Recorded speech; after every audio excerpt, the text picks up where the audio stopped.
Bueno, hoy vamos a comenzar a describir la anatomía del abdomen. El abdomen, que es el segmento que se encuentra entre el tórax y la pelvis.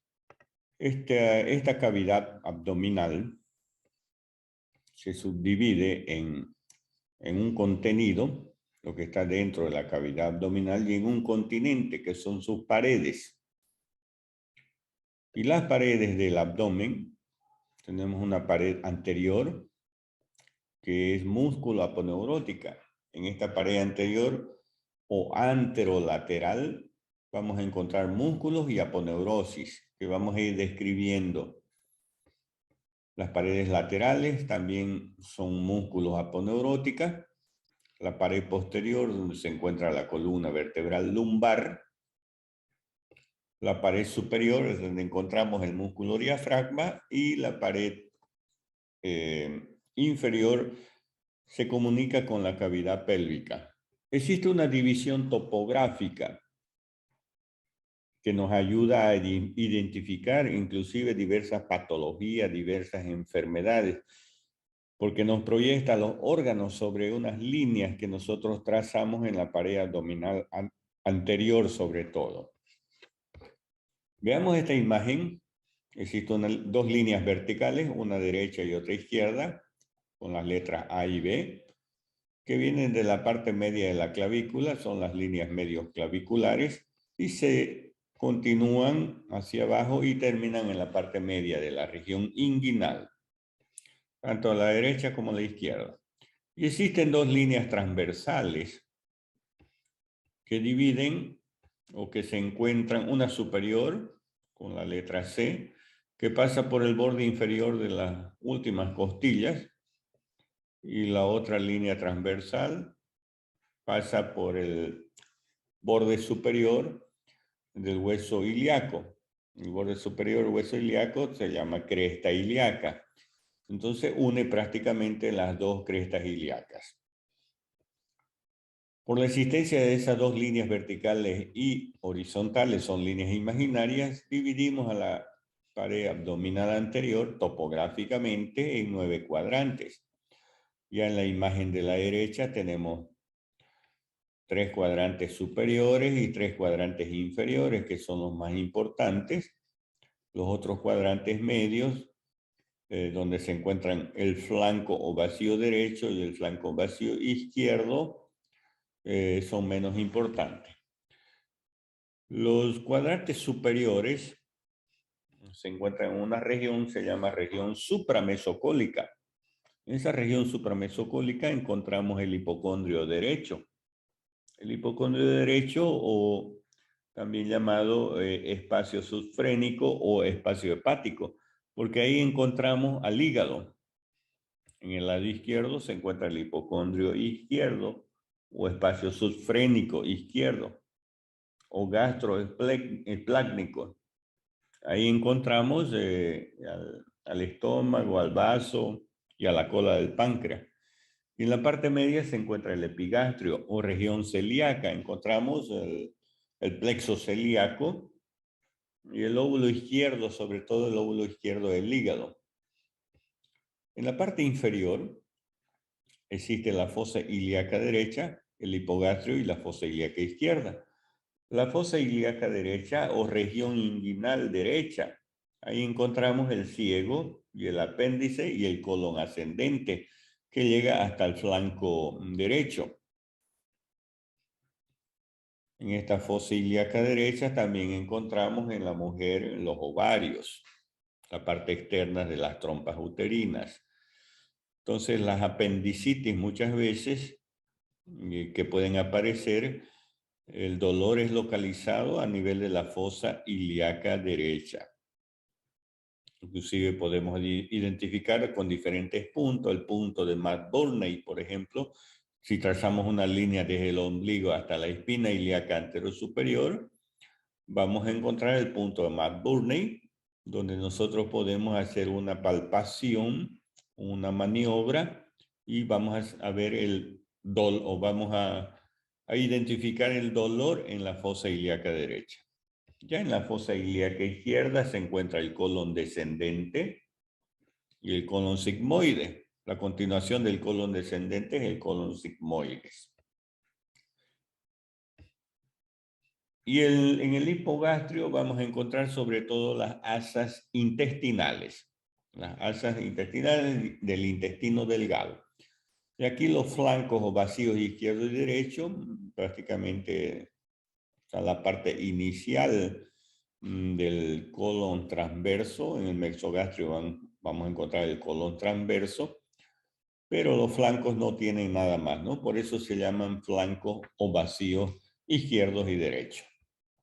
Entonces la topografía de esta región, la fosa ilíaca derecha, fosa ilíaca izquierda y el hipogastrio forma la región inframesocólica. La región supramesocólica, el hipocondrio derecho, el epigastrio y el hipocondrio izquierdo. Y existe la pared abdominal, que la vamos a identificar, pared abdominal anterior, posterior, superior, inferior y laterales. ¿Qué vamos a encontrar en la pared abdominal?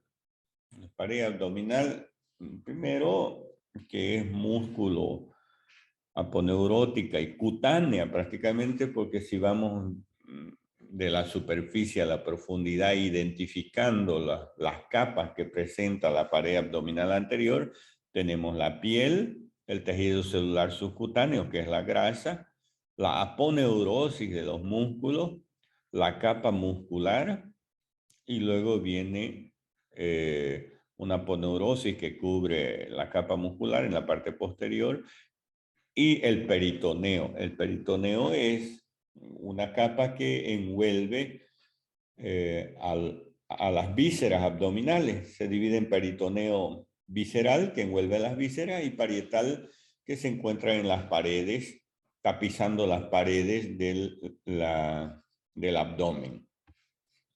La capa muscular, vamos a identificar músculos anchos y músculos rectos. Los músculos anchos del abdomen tenemos el músculo oblicuo mayor u oblicuo externo también llamado, el músculo oblicuo menor u oblicuo interno y el músculo transverso del abdomen. Y los músculos rectos son el recto anterior y el músculo piramidal. Cada uno de estos músculos va a tener un origen, una inserción. Son amplias las inserciones de estos músculos, pero vamos a ir identificando. Veamos entonces aquí en la imagen la pared abdominal anterior. Entonces, ya vemos el músculo recto de un lado. Aquí detrás de esta aponeurosis vamos a encontrar otro músculo, el músculo recto del otro lado. En la parte inferior el músculo piramidal. Y en la parte lateral los músculos anchos, el oblicuo mayor, oblicuo menor y el transverso del abdomen. Ya identificamos a los músculos, ¿no? Aquí vemos entonces músculos rectos. Los músculos rectos son uno izquierdo y otro derecho. Y ya vamos adelantando que en la parte media las aponeurosis de estos músculos, en realidad los músculos anchos del abdomen, los oblicuos y el transverso, cubren a estos músculos rectos anterior y posteriormente, formando la vaina de los músculos rectos. Y esa vaina o aponeurosis de estos músculos que cubren a los rectos van a formar en la línea media lo que se llama la línea alba o línea blanca. En realidad está uniendo esa línea alba los dos músculos rectos en la parte media. Y vean, esta línea blanca viene de la apófisis sigmoides y termina en la parte inferior a nivel del pubis. Esa es la extensión de la línea alba, que es una cintilla aponeurótica y tiene esa coloración blanquecina. Por eso se llama línea alba. Lateralmente ya encontramos los músculos anchos del abdomen, que tienen esa disposición de sus fibras, son oblicuas, por eso se llaman músculos oblicuos. Uno es más superficial, uno es más externo, es el oblicuo externo, el otro es más profundo, está por detrás y por dentro del oblicuo externo, está el oblicuo interno, y más profundamente el músculo transverso.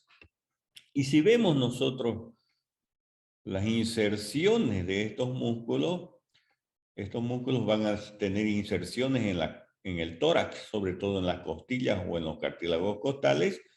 Van a tener inserción, aquí hay una fascia, se llama fascia tóraco-lumbar, entre el tórax y la región lumbar, aquí en la parte posterior. Aquí se encuentra la cresta ilíaca, es el borde superior del hueso ilíaco. Vean que también llega hasta la cresta ilíaca. Aquí está la región inguinal, el ligamento inguinal que vamos a hablar con el conducto inguinal. Y aquí está el pubis y la sínfisis púbica, que prácticamente es dependiente del hueso ilíaco también. Una parte del hueso ilíaco se llama pubis y la unión de los dos pubis forman la sínfisis púbica. Entonces, cuando estemos hablando de las inserciones de estos músculos, vamos a hablar de inserciones torácicas, inserciones en la cresta ilíaca, inserciones en el ligamento inguinal, inserciones en el pubis y las inserciones que tienen en la línea alba. En la línea alba o en la línea media son las aponeurosis de estos músculos los que se insertan, ¿ya?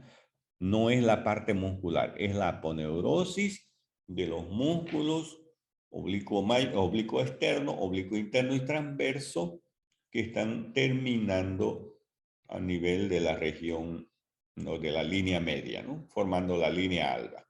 Entonces, vean ustedes, en general, los músculos anchos y los músculos rectos del abdomen.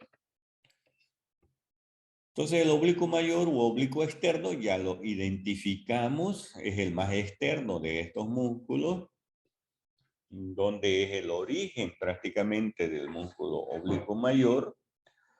Va a tener un origen a nivel de las costillas, en la quinta costilla, o perdón, en las 7 últimas costillas, a manera de dientes de un serrucho, ¿no?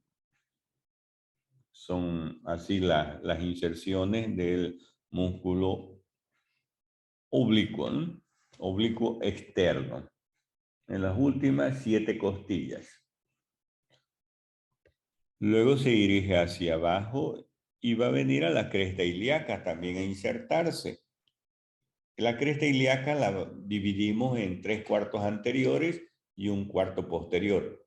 Los 3 cuartos anteriores tienen un labio externo, un intersticio y un labio interno.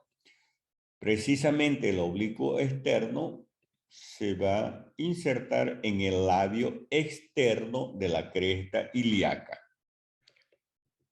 Luego, este músculo oblicuo externo se dirige hacia abajo y a su aponeurosis, la aponeurosis del oblicuo externo. Se dirige hacia abajo y cuando llega a la región inguinal, este músculo oblicuo externo se va a dividir en 3 pilares. En 3 pilares. Un pilar lateral, que se inserta en el tubérculo del pubis, un pilar medial que se entrecruza en la línea media, cruza al lado opuesto y termina en el tubérculo del pubis opuesto, y un pilar posterior. El pilar posterior también se llama ligamento de Coles o ligamento reflejo. Cruza también la línea media y se inserta en el pubis y en el tubérculo del pubis y pecten del pubis. Inclusive a ese nivel se une con el ligamento lagunar. Lo importante es que entre el pilar medial y el pilar lateral, o el pilar externo o pilar interno, se forma el orificio del anillo inguinal superficial. Entonces,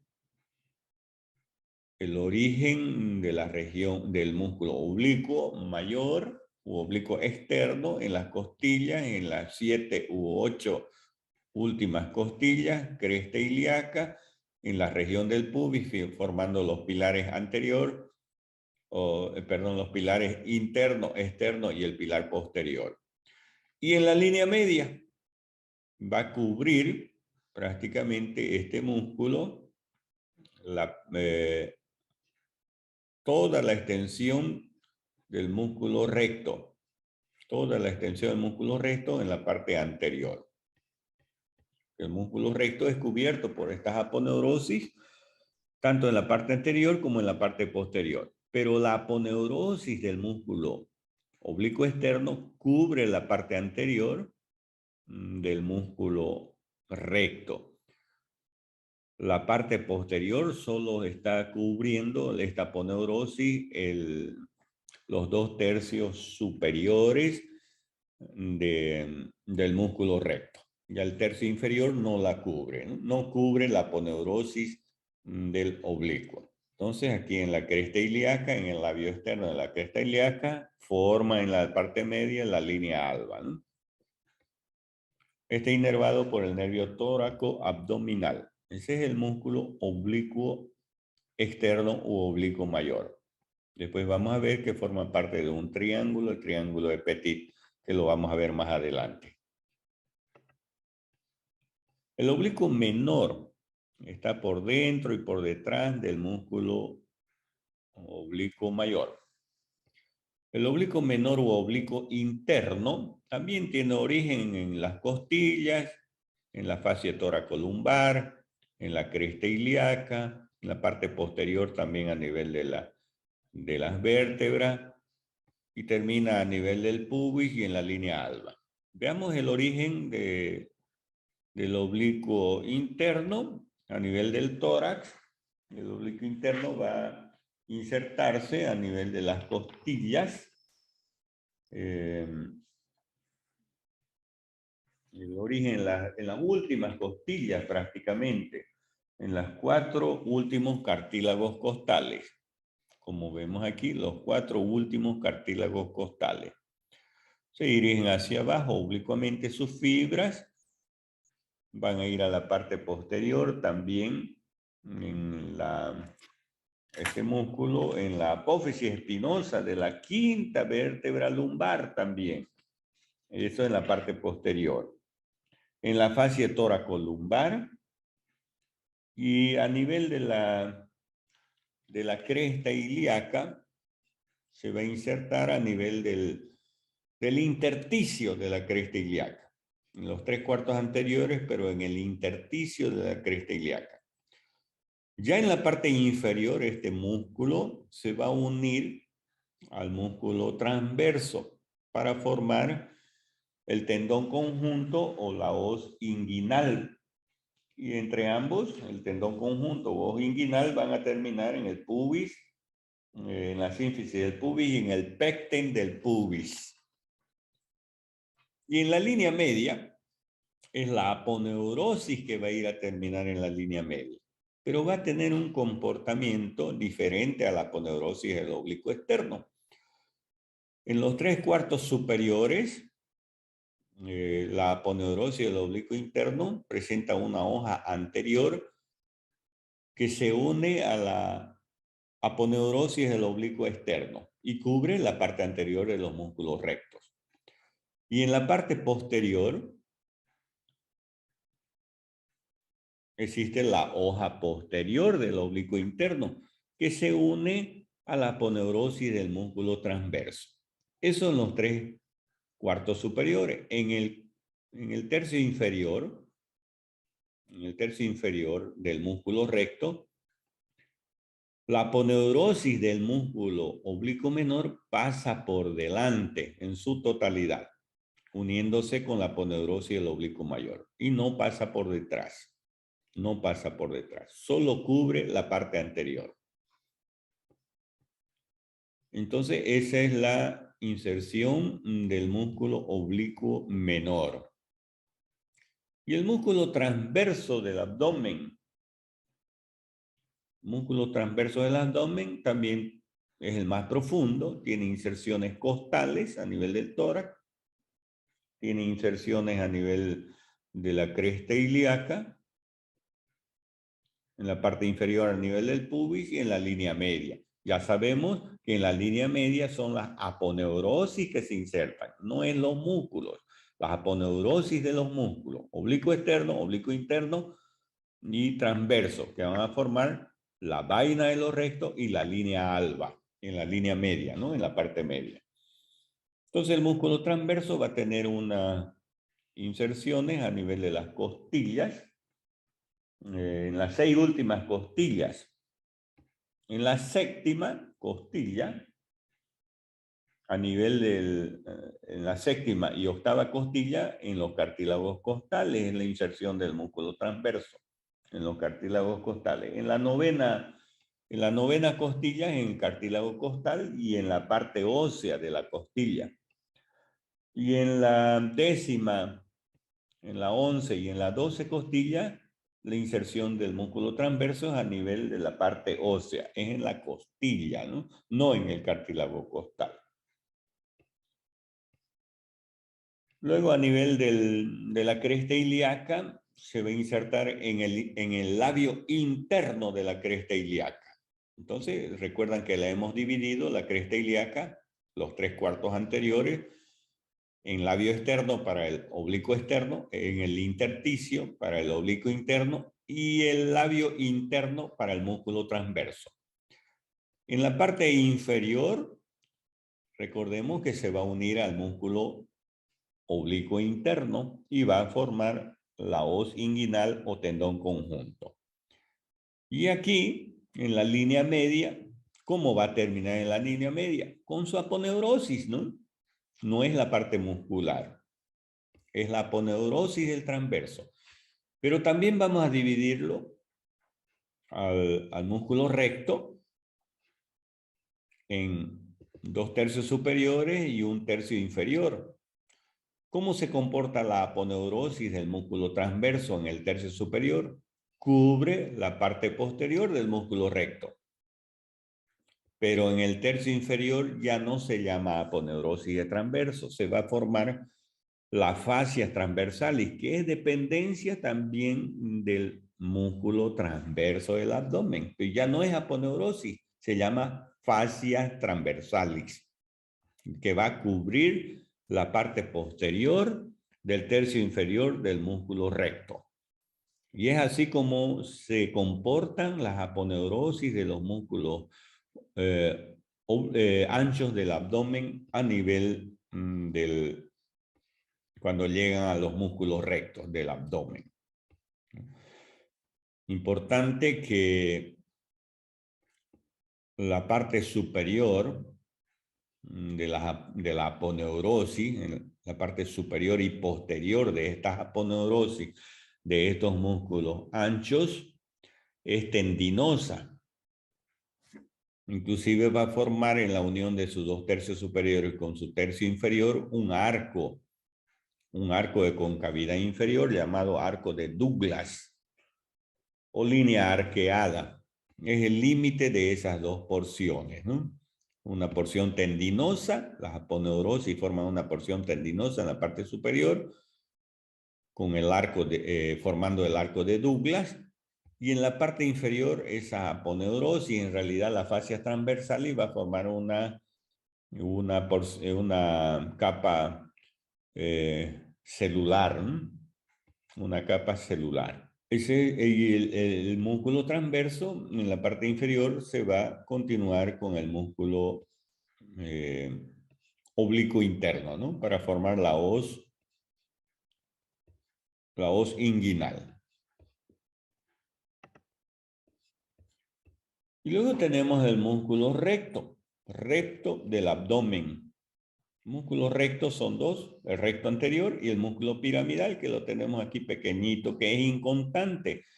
Ese músculo piramidal se origina en el pubis y termina en la línea alba. Nada más, es pequeñito, es inconstante. Pero si este músculo, el músculo recto del abdomen, un músculo largo, hay uno izquierdo y otro derecho, donde se va a originar a nivel del tórax, en la quinta costilla y en el quinto, sexto y séptimo cartílago costal.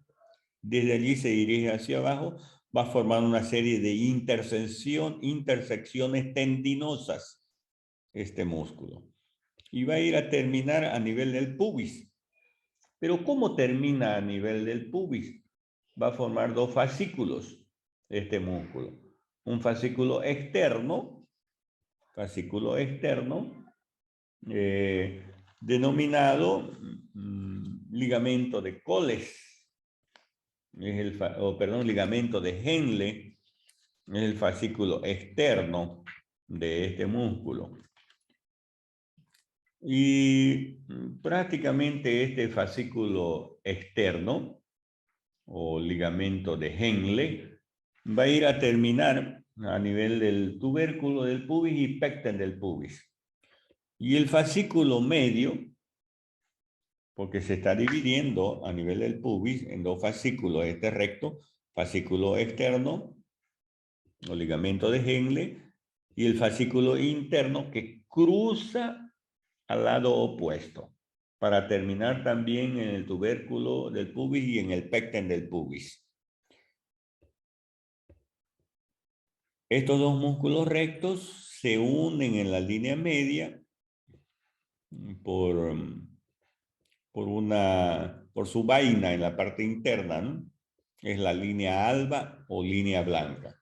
Vean aquí el músculo recto del abdomen, del lado izquierdo, el otro recto del abdomen, y vemos las intersecciones tendinosas que presentan estos músculos, ¿no? Y aquí en las partes laterales ya se encuentran los músculos oblicuos, ¿no?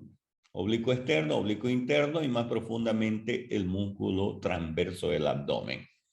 Y es así, haciendo estas abdominales, llevando el tronco hacia adelante, ganamos, ¿no? Fortalecemos los músculos rectos. Y lateralmente fortalecemos los músculos anchos del abdomen. Entonces aquí en la parte anterior, los músculos rectos están envueltos por la aponeurosis de los músculos anchos y van a formar lo que se denomina la vaina del recto. La vaina del recto que se une en la línea media para formar la línea media, ¿no? La línea media. Ya sabemos que la línea arqueada o arco de Douglas, el límite inferior del músculo transverso, ¿no? Porque ya por debajo del arco de Douglas ya se encuentran las fascias transversales. Por encima del arco de Douglas es la aponeurosis del músculo transverso y el músculo transverso, ¿no?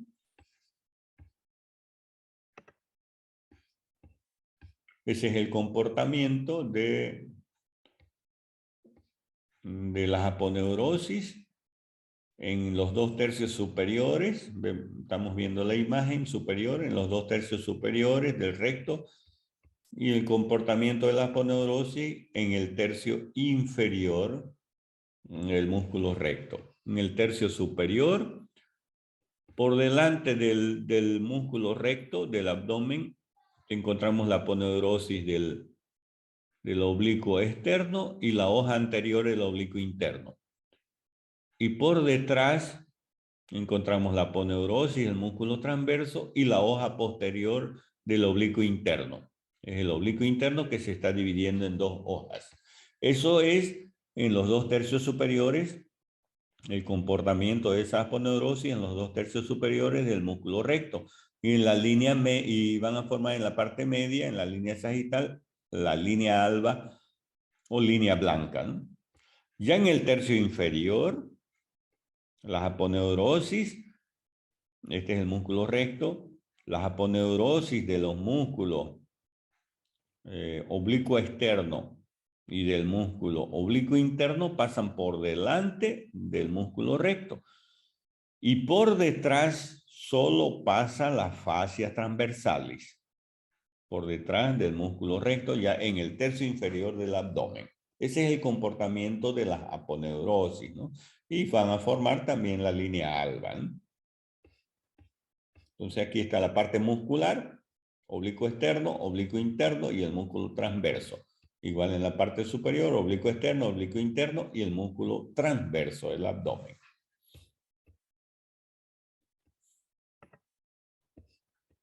Aquí de nuevo es lo mismo que hemos hablado en la anterior imagen.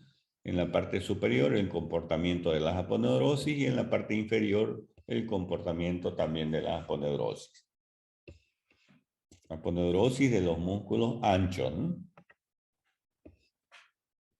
Y existe una serie de dependencias, principalmente de las aponeurosis de estos músculos. Van a formar una serie de ligamentos. Entonces, estas aponeurosis de estos músculos van a formar, por ejemplo, el ligamento inguinal. El ligamento inguinal. Identificamos aquí el ligamento inguinal. Ese es el ligamento inguinal. Es un ligamento que va de la espina ilíaca anterosuperior, que se encuentra en el borde anterior del hueso ilíaco. Esto es el borde anterior del hueso ilíaco. Y en la parte superior, la espina ilíaca anterosuperior.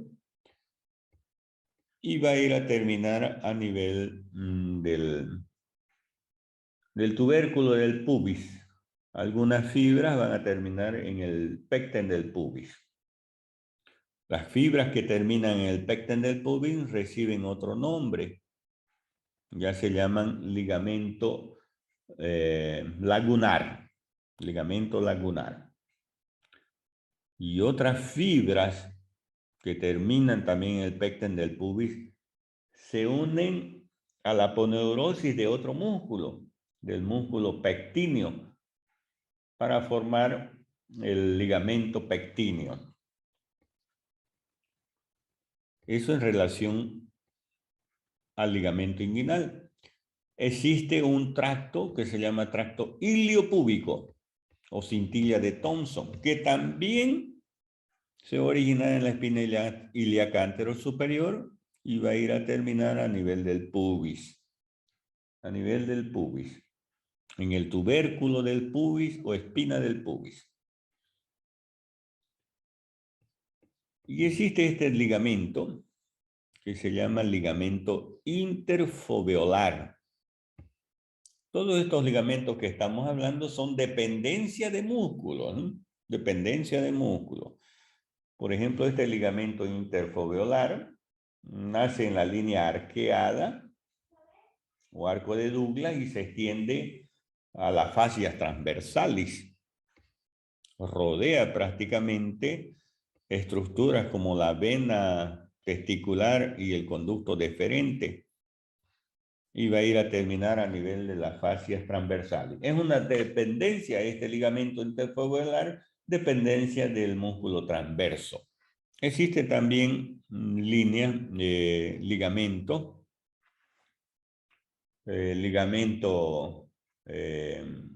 intercolumnar, o fibras intercrurales o fibras arciformes. Son fibras tendinosas del músculo oblicuo externo, dependencia del músculo oblicuo externo. Van desde la espina ilíaca anterosuperior, del ligamento inguinal, y terminan uniéndose a la aponeurosis del oblicuo externo. Esas son las fibras arciformes. ¿Cuál es la acción de estos músculos? La acción de estos músculos es de compresión de las vísceras. Por ejemplo, en el momento del vómito, de la defecación, de la micción, en el momento del parto, comprime las vísceras, ¿no? Hay un aumento de la presión en la cavidad abdominal. Principalmente por la acción del músculo oblicuo interno, oblicuo externo y de los músculos rectos. Ya el músculo transverso es un músculo expirador, al igual que los otros músculos también, ¿no? Músculos que ayudan a la expiración, a la eliminación del aire, ¿no? Y existe una región en la parte inferior del abdomen que se llama conducto inguinal o región inguinal. El conducto inguinal lo vemos aquí en la región inguinal. Tiene de 3 a 5 centímetros de largo. Atraviesa la pared abdominal. Y tiene el cordón espermático en el hombre y el ligamento redondo en la mujer. Este conducto va a tener paredes. 4 paredes, anterior, posterior, superior e inferior, y 2 orificios, superficial y profundo.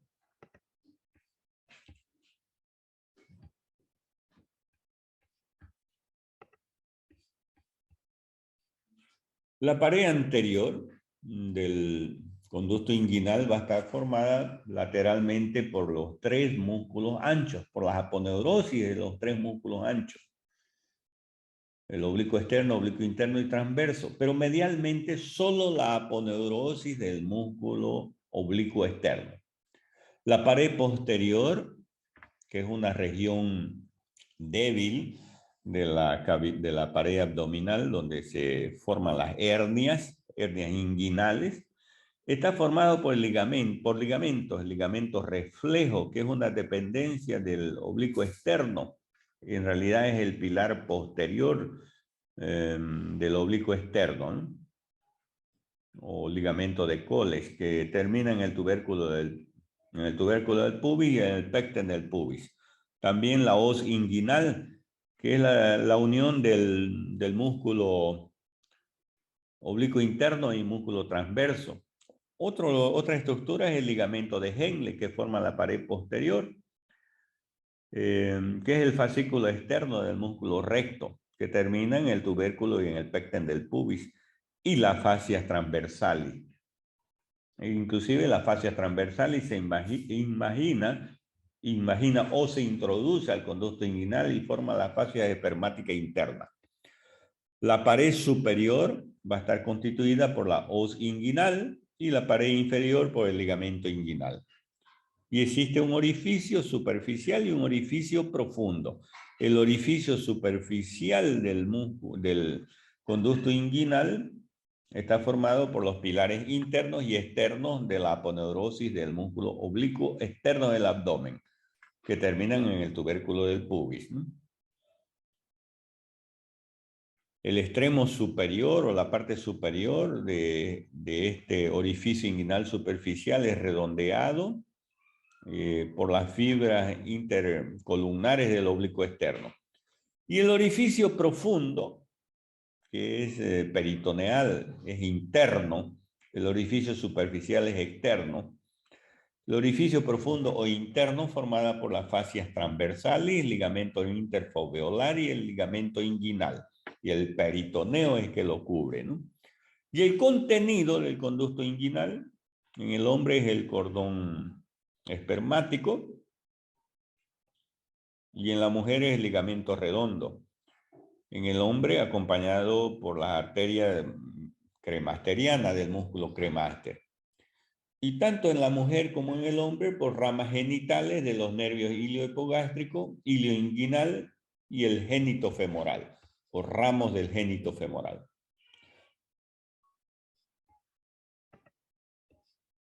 La pared superior del abdomen está formada por un músculo, que es el músculo diafragma. Este músculo diafragma tiene 2 porciones, una porción tendinosa que es central y una porción periférica que es muscular. La porción central o tendinosa, llamado centro tendinoso o centro frénico, tiene la forma de una hoja de un trébol, tiene un foliolo anterior, un foliolo izquierdo y un foliolo derecho. El foliolo derecho, el foliolo anterior y el derecho son mayores, el foliolo izquierdo es menor. En este foliolo anterior es donde se asienta prácticamente o se relaciona con la cara posterior e inferior del corazón. A esto se llama centro frénico o espejo de Van Helmont. Ese es el foliolo anterior del centro frénico. Y tiene una porción periférica. La porción periférica va a tener inserciones costales, las costillas, inserciones vertebrales en la región lumbar y inserciones esternales. En el esternón, ¿en qué parte del esternón se va a insertar el diafragma? En la apófisis sigmoide. ¿Y la porción costal en qué costilla? En la cara interna de las 6 últimas costillas. Y la porción lumbar va a tener un pilar derecho y un pilar izquierdo. El pilar derecho se va a insertar en los cuerpos vertebrales, el lumbar 1 y lumbar 2 y lumbar 3. Ese es el pilar derecho. Y en el disco intervertebral que separa la lumbar 2 y lumbar 3. El pilar izquierdo solo en la lumbar 2 y en el disco intervertebral que está por debajo de la lumbar 2. Entre estos pilares se forman orificios. Tenemos el orificio aórtico y el orificio esofágico. El orificio esofágico está anterior, se encuentra anterior, que da paso el orificio esofágico al esófago y a los nervios vagos o neumogástricos. Posteriormente se encuentra el orificio aórtico, que da paso a la arteria aorta. La arteria aorta que de aorta torácica se va a convertir en aorta abdominal cuando pasa este orificio del diafragma, juntamente con los nervios vagos. Luego se encuentra el orificio de la vena cava inferior. Esos son los 3 orificios más importantes, mayores prácticamente, porque hay otros orificios entre los pilares del diafragma, en la parte posterior, son los orificios accesorios. Estos orificios accesorios van a dar paso al nervio esplácnico mayor y al tronco simpático. Y hay un orificio accesorio común para el nervio esplácnico menor y venas lumbares ascendentes. Las venas lumbares que van a formar las venas ácigos en el lado derecho y las hemiácigos o accesorias en el lado izquierdo. El músculo diafragma es importante, es el músculo de la respiración, inervado por el nervio frénico.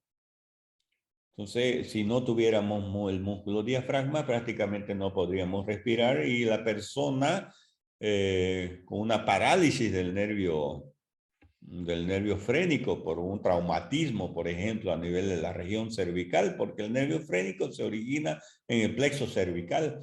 Puede originar una parálisis del músculo diafragma, entonces necesita de aparato para respirar, ¿no? La persona.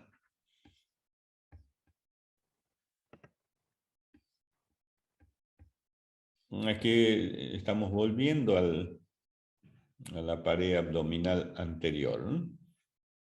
Con el conducto inguinal, con su orificio profundo, orificio superficial, ¿no? Ya la hemos nombrado, las paredes del conducto inguinal. Existe un triángulo, el triángulo de Hasselbalch, que está constituido por la arteria epigástrica inferior, por el borde lateral del músculo recto y por el ligamento inguinal. Eso se llama triángulo de Hasselbalch.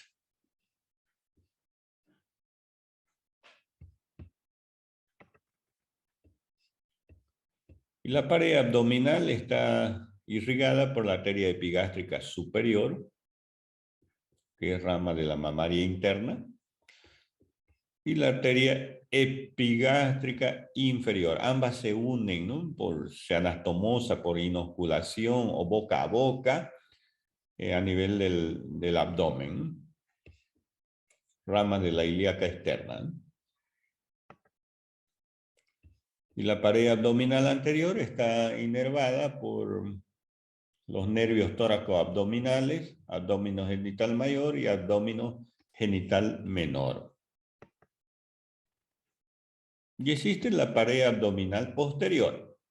Hemos hablado de la anterior, donde están los músculos rectos y músculos anchos, de la superior, donde está el músculo diafragma, y ahora estamos en la parte posterior.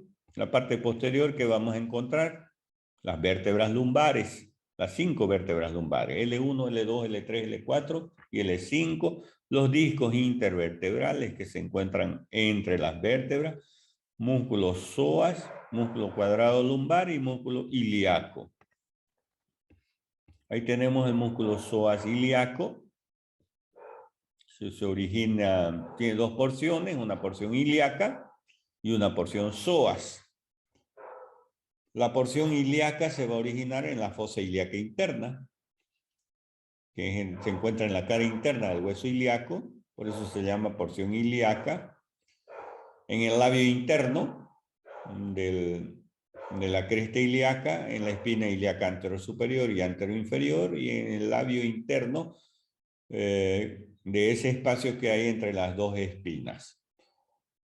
Y la porción psoas se va a originar de la apófisis transversa y cuerpos vertebrales de la región lumbar. Ambas porciones, porción ilíaca y porción psoas, van a ir a terminar a nivel del trocánter menor del fémur. Ese músculo así unido que termina en el trocánter menor es el flexor principal del muslo y del tronco, el músculo flexor. Existe el músculo psoas mayor que se origina en los discos y en las vértebras lumbares, discos intervertebrales y en los cuerpos de las vértebras lumbares. También termina en el trocánter menor. También es flexor, ¿no? Y hay un músculo que se llama músculo cuadrado lumbar. El cuadrado lumbar tiene una porción costal, se inserta en la última costilla, costilla número 12. También tiene una inserción a nivel de la cresta ilíaca, pero en el cuarto posterior de la cresta ilíaca, porque recuerden que los 3/4 anteriores es para los músculos anchos del abdomen. En el cuarto posterior es el músculo cuadrado lumbar y dorsal ancho. Y también tiene una inserción a nivel de las apófisis transversa, de las vértebras lumbares. O apófisis costales también se denominan porque parecen costillas pequeñas estas apófisis transversas de las vértebras lumbares. La función del músculo cuadrado lumbar es flexión lateral del tronco, ¿no? Y existe una zona débil de la pared abdominal por donde pueden salir las hernias. Es decir, hernia es la salida del contenido abdominal, es decir, de las asas intestinales, del intestino a través de la pared abdominal. Y existen zonas débiles, por ejemplo, el conducto inguinal es una zona débil, la pared posterior del conducto inguinal. Y aquí hay un triángulo, se llama triángulo de Petit o triángulo lumbar inferior para otros autores. Está formado por el músculo dorsal ancho, por el músculo oblicuo externo y por la cresta ilíaca. En el fondo o el contenido, visualizamos en el fondo el músculo oblicuo interno. Ese es el triángulo de Petit. Repito, zona de hernias, ¿no? Existe otro triángulo que a veces se transforma en cuadrilátero. Es el triángulo de Grinfeld, formado superiormente por la última costilla, por el oblicuo menor y el músculo erector de la columna.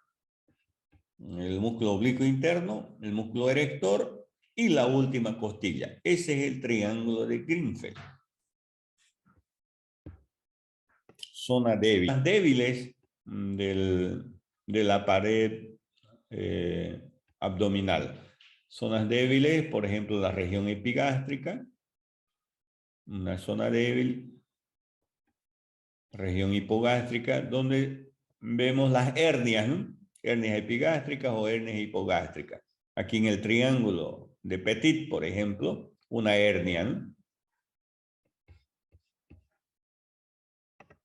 Vean ustedes aquí la hernia inguinal, las asas intestinales saliendo a través de los orificios.